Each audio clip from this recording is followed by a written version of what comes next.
Hi friends, welcome back. Today, let's discuss a very interesting topic in C programming. Why do we use header files? Stay tuned till the end because this concept is very important for beginners.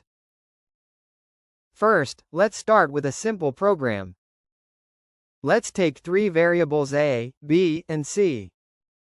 Multiplying a and b and storing that in c. If I run this program, it works perfectly fine. No errors, no warnings. That's because we haven't used any predefined functions yet.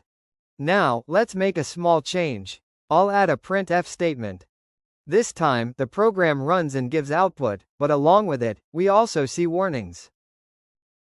So the question is, why do we get warnings when using printf? The reason is simple. Printf is a predefined function.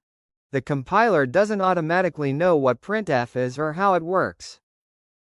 Just like we write a function declaration for our own functions, predefined functions also have declarations.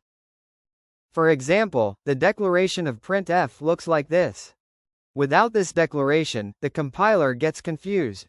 That's why it shows warnings. Now, how do we fix this? We include the header file. The moment we do this, no more warnings. Because stdio.h already contains the declaration of printf and other input-output functions. Now, here's the interesting part. In C, there are many header files available, each containing function declarations for specific tasks. Example: stdio.h is used for input and output functions like printf, scam, fgets, puts, and so on. And string.h is used for string functions like string len, string copy, string cmp, string cat, and so on. So instead of memorizing hundreds of declarations, we simply use the right header file, and all those predefined functions are ready to use.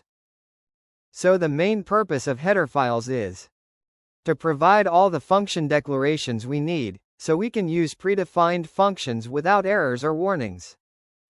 That's why header files are very important in C programming.